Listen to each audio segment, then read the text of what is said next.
Happy New Year! Greetings and welcome to a very special Trippy Food New Year's episode. And today I am in Pasadena, California at Bellarise, and I'm working with Alex Peña, and we're going to make something very special that's it's sometimes a New Year's thing and sometimes a Epiphany thing, which is January 6th, correct? Absolutely. What are we making today? Today we're making Rosca de Reyes, Rosca meaning wreath, and Reyes meaning kings, representing the three wise men. And the product is, of course, in a wreath-shaped, round dough, similar to a brioche. So we're going through the steps of actually making up the product, shaking it, putting it in the proof box, and baking it away.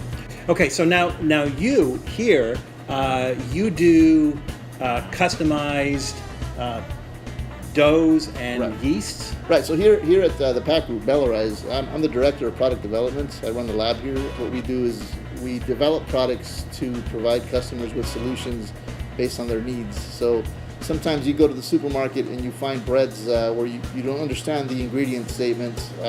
People won't buy it. They put it down. In our case, we're removing synthetic ingredients, adding clean label products, enzyme-based solutions to provide the bakeries and the finished product with a healthier product in general. Well, because dough is kind of a fickle thing, right? I mean, some people assume, I can use the same dough to make donuts, that I can use to make bagels, that I can use to make pizza, that I can use to make bread, and that's not the case at all, right? Right. Yeah. In the case, as Valentino mentioned, there's many different applications, and that's what we have here at Bellarise Baking Center here in Pasadena. We have the capability to replicate any kind of production facility, whether it's a lamination line, a deck oven, tunnel oven, rack oven, because as Valentino mentioned, there's different types of doughs to make different types of products, and in our case, we need to be able to cover every end, all the way, I would say, from artisan breads to donuts. And today we're using just the right dough to make the Rosca de Reyes, right? Correct. All right, let's get started. Awesome. So these are 1 pound chubs that we've given about, I would say, about 30, 45 minute fermentation to let the dough relax and make it a little more pliable. What goes into the dough? The dough's a combination of sugar, egg, flour, of course yeast. Just wheat flour? Just wheat flour, right. Yeah. So we use our Bellarise Gold here. So we have two different strains of yeast. And this is our sugar tolerant strain, so it's designed for doughs that have 5% or more sugar. In this case, we're about 25% sugar. Wow. So good times. Let's go ahead and cut this on the bench here.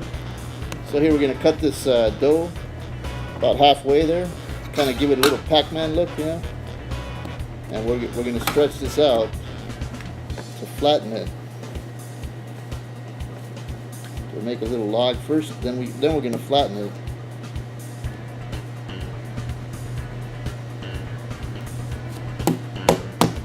And the longer the dough sits, the better. In this case, I was going to ask you how you can tell if it's like not ready yet. You get a snapback, kind of like that, but this is not bad. This is a fairly rich dough. When I say rich, it's dense, where you're going to be able to spread it out. And let me get one of these baby Jesus. Bring them over here. I just put 2. I say we put 2, right? Good to go. So you put them out on the edge like this. And we're gonna roll this dough over, kind of like making a cinnamon roll, but not as wide.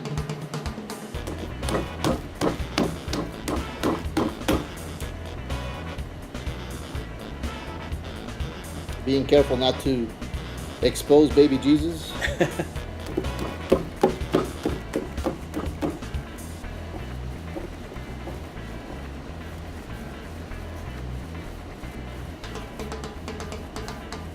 So now we got a seam here. We want to make sure we seal that seam. But the idea is to get this thing nice and smooth, right? Correct. So this will be the bottom side, and the presentation side will be the opposite, the smooth side. And we'll arrange that as we place this onto the tray. So here we're going to flatten one end, kind of like making a bagel. The snake's mouth? Yeah, pretty much, right? Exactly. So we're gonna roll that over. So now the seam side is down at the bottom, and we're gonna wrap this around here. Again, being careful not to expose baby Jesus. He's in there somewhere. He and his brother. Right, exactly. Because, you know, what's wrong with that, right? Right. Strength in numbers.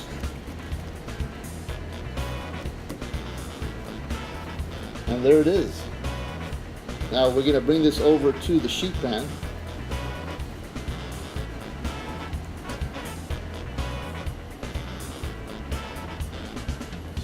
And again, this rests for another 30-45 minutes, so then we can actually give it the final design or the final shape of the rosca, which is a wreath.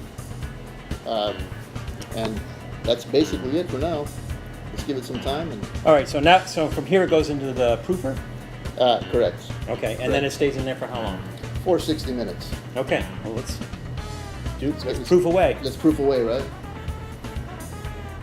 So we put the dough into the proof box so the product can rise. It actually gives the yeast a good condition there where it's eating away at the sugar and that's causing the gassing activity to activate and makes the product rise. So in this case, you're looking at maybe 80 degrees Fahrenheit and about 80% humidity.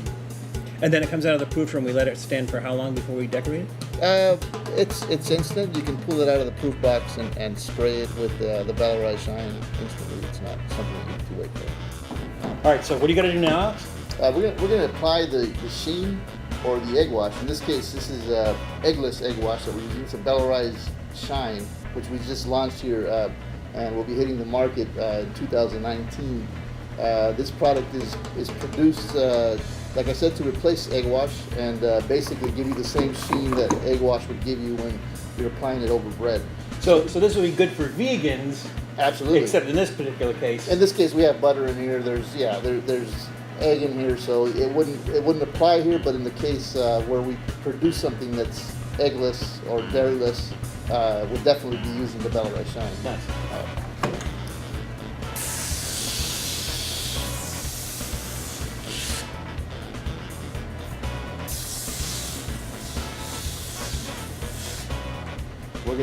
We're gonna apply the paste.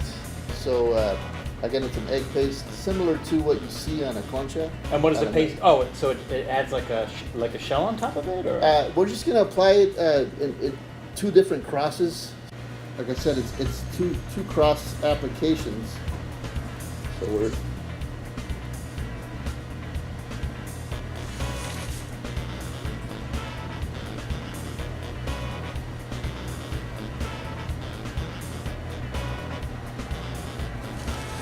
that's one cross.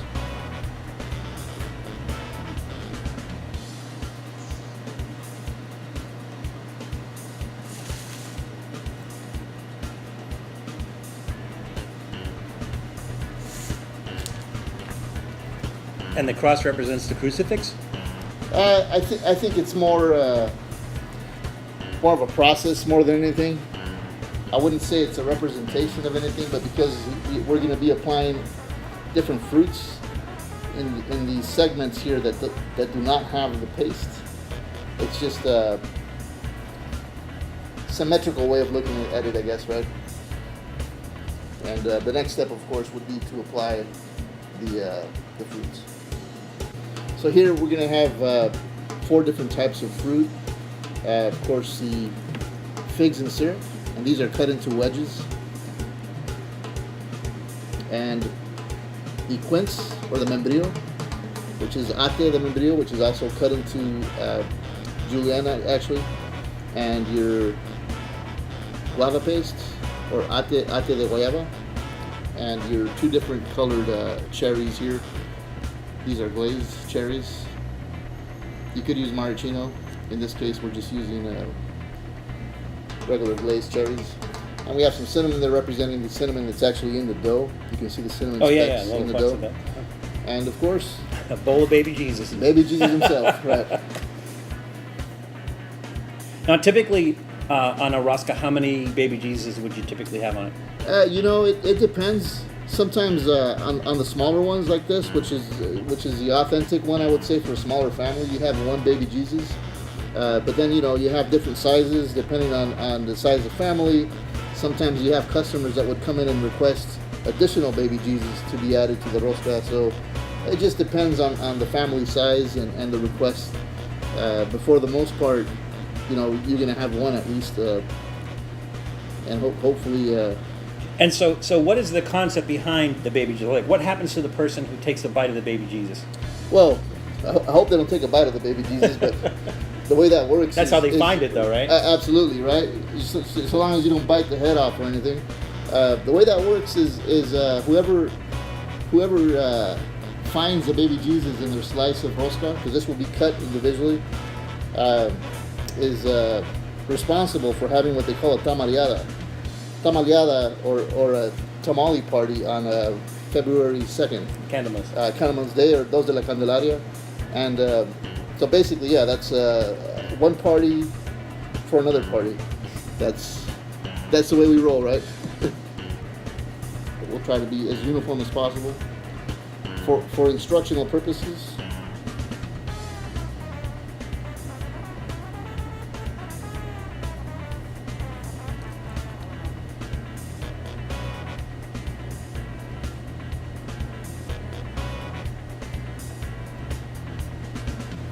That's pretty like that. And there you go.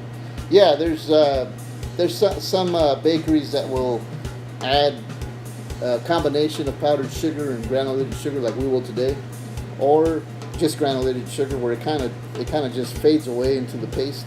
You don't put the powdered sugar on afterwards, or you put it on? I put it on before it gets baked. It just gives you that effect that I like to call it the volcanic effect, where you have separation of the paste and the sugar, and just gives you that artisan look. Let's do it. Yep, good times. So here's our combination of powdered sugar and granulated sugar. We'll be generous. Alex, you've been making these for a while, right? Yeah, I can honestly tell you that I haven't made this particular bread in a few years, but when I was growing up in the bakery, we made quite a bit. I'm comfortable. Because I think we covered you on our blog doing it. Right. And that was, I don't know how many years ago. Many years ago. Yeah. And I usually tell people that I meet that I was conceived over a bag of flour. Good terms. All right. So now, next step in the oven. Next step goes into the deck oven for 25 minutes at 350. Halfway through the baking, I'm going to go ahead and spin the tray. Although it's rotating in the oven, it's always good to spin the product because of the heating elements. They vary with ovens, and in this case, I want an even bake. So how long does it take total to bake? 25 minutes. You make pizzas in there? We can. We actually have two different types of decks here. So this is our metal deck, obviously for pans, and the deck below is specifically for artisan baking or pizzas. Cool. So now we just wait. Now we just wait, pretty much. All right. Good thing we have a timer.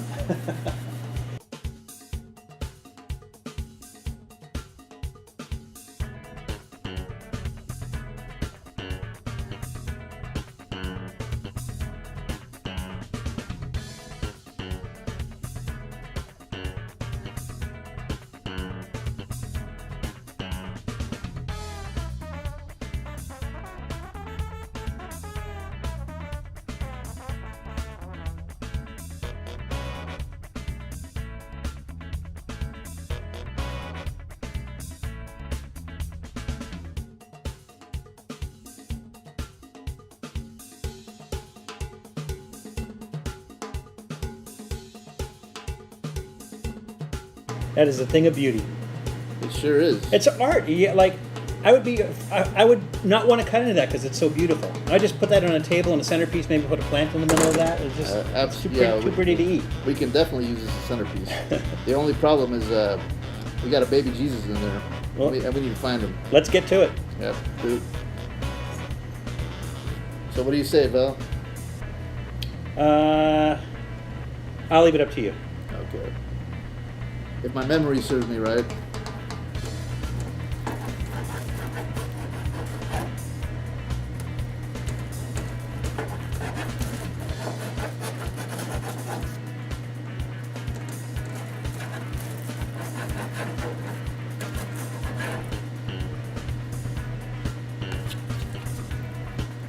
Ooh, that's nice. It's like it's almost like a cross between bread and cake. Yes, it is. It's very light. It's similar to a brioche, Uh-huh. but of course with the additional cinnamon and a little higher in sugar, of course. All right, well. Here's Cheers. your baby Jesus. Oh, that's good. Is this something that you serve like after a meal? Like, is it more like a dessert, or is it like like a special occasion kind of thing? You just do it at any time?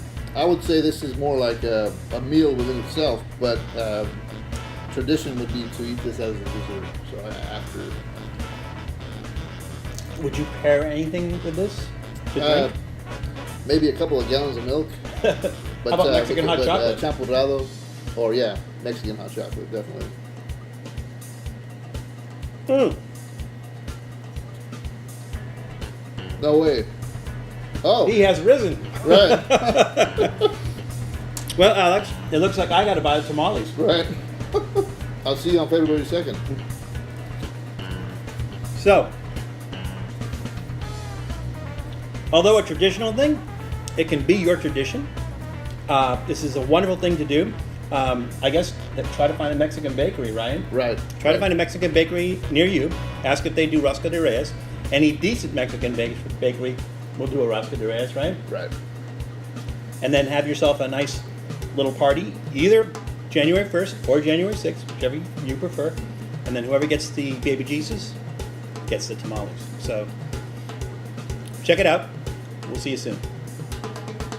Thanks for checking out Trippy Food. If you enjoyed watching that video half as much as I did making it, well then I enjoyed it twice as much as you did. And if that's the case, you'll probably like this video right here. And if not, check out this video right here. That one's a little bit different. Either way, leave a comment down below. And be sure to subscribe by clicking on the Trippy Food icon right here. Glad you could make it, and we hope to see you again soon.